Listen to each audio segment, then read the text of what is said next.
Shipping reptiles can be a stressful process for both you and your reptile.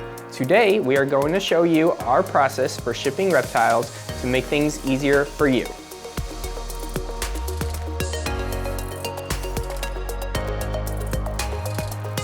Hello, I'm John DeBoer, General Manager at Pangea Reptile. Today I'm talking to you about shipping your reptile. So let's get started. First, I'm going to talk about when to ship your reptiles. We typically ship our reptiles Monday through Wednesday. This is because if you ship Thursday or Friday, the reptile might not make it to you till Monday if there's any sort of delay. Here at Pangea, we ship year-round, except for when there are extreme temperatures, either on our end or the receiving end, being below 30 degrees or above 85 degrees. The different shipping supplies you use vary based on the temperatures. When shipping in mild, cold, or hot temperatures, we always use a phase pack. If you're shipping during colder temperatures, such as 30 to 50 degrees Fahrenheit, you will want to use a heat pack. If the temperature is between 78 to 85 degrees Fahrenheit, I recommend using an ice pack. If it is any temperatures outside that range, you probably do not want to ship. All these temperature control packs can be found at PangeaReptile.com. For all temperatures, and when possible, we always recommend shipping to a hub, such as a FedEx hub or a UPS hub. Packing paper is an important part of your shipping package. We like to use a thin packing paper. We also like to use a newspaper. Some items that you definitely should avoid for your packing paper are glossy items such as ads that come in your newspaper, really thick packing paper, paper towel, bubble wrap, and packing peanuts. This is because these items do not insulate your box very well. Now let's talk about packing your reptiles in cups. The kind of cup doesn't matter as much as two key parts of the cup. The first is that it closes well, and the second is that it has holes in the side so your reptile can breathe. Many of the viewers here are wondering how to pack your crested gecko. For juveniles or babies, we use 6-ounce deli cups.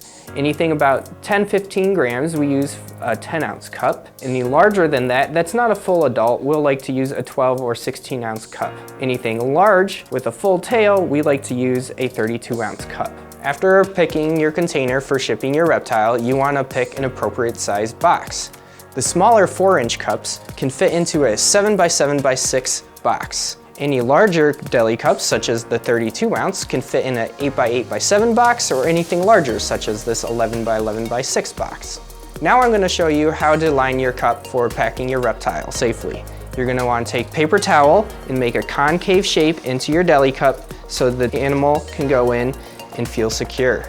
Now we're going to demonstrate packing a reptile with this gecko right here. This gecko is a little smaller, so we're going to want to pack a little extra paper towel so it feels secure. Make sure the lid snaps shut and your gecko is ready to ship. First, let's start packing our gecko for mild temps. You're going to want to take some newspaper, packing paper, and place it at the bottom of the box. This is to have a first layer of insulation. Then you're going to add your face pack and put it right on top of the newspaper or packing paper. So either or is very good to use. So then we're going to put some more packing paper on top of the face packs for a little barrier between that. And then we're going to pack our gecko. And then make sure it's very secured in the box by ripping paper and packing it on the sides of the box. And this might take a little more paper than you want, but that's okay, because the goal is to insulate the box very well. Now that the gecko is safely packed, let's add some goodies to the package. First, we will put in items that don't pack very flat, such as this gecko diet. That goes in first. Then we can add the top, and then pack all the flat items on the very top. So we add things like stickers, business cards. Also, you want to do a care sheet, but also instructions how to contact you if there's anything wrong with your gecko or reptile when it arrives, and some instructions on how to take care of the new animal. Finally, let's add an invoice, and your package is ready to be taped up. Now we're going to close the package. First, fold in the tabs on the sides, and then we'll add tape.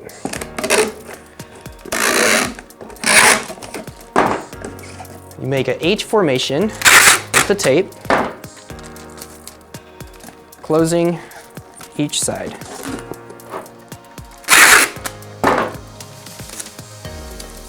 Next, you're going to want to put a label on your box. We're going to just use a blank label for demonstration. And then we like to use some additional labeling if it's too warm or too cold. We always try to use this fragile sticker to let the FedEx drivers know that this is a fragile package. Now we fill out the wildlife label for the Lacey Act requirements. You need to write both the scientific name and the common name, but also include the quantity of the reptiles. And we'll mark this one as a reptile. If your box does not come with a wildlife tag, you can print one off. Lastly, so it can breathe, we add a breathing hole. Make sure you poke through the cardboard and the styrofoam. Now I'm going to teach you about packing for high temperatures, such as 75 to 85 degrees Fahrenheit. First, you're going to want to take your cold packs and put them in a bag. You want to put them in a bag to make sure you do not get your paper wet.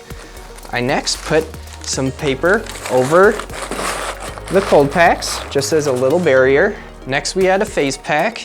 Even though these are safe for reptiles, we like to put them in a plastic bag just in case. After this, you add more paper on top, and then you can pack your reptile, same as for mild temperatures. Now I'm going to pack for cold temperatures. This would be 50 degrees or lower. You will need a heat pack and phase pack. First, you will open the heat pack and massage it per the instructions to activate the heat pack. You will need to let this heat pack sit for a while so it can warm up. When the heat pack is ready, you should wrap the heat pack loosely in paper and then place it in the box. Next, you can add your phase pack and add additional paper and pack it as you do for the mild temperatures. You can also place the heat pack on the very top of the box if it's a little colder. This way, your phase pack is a little further away from the heat pack, ensuring the gecko stays warm. Whether you place your heat pack on the bottom or the top, you're going to want to poke a hole in the side, especially for heat packs because they use oxygen.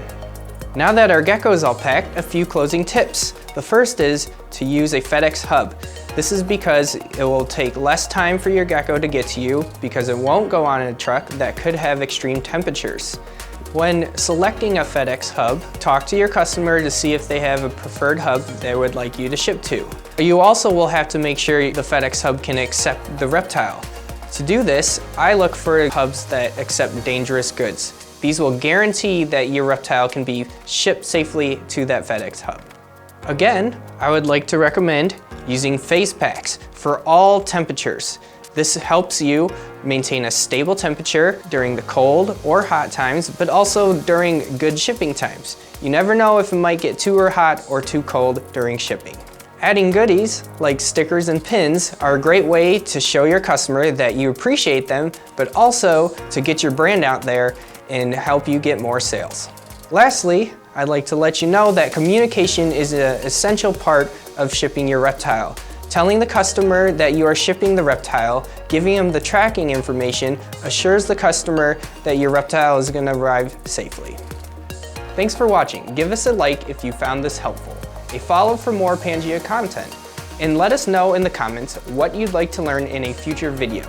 You can find all the shipping supplies we covered at PangeaReptile.com. Thanks for watching, and we'll see you next time.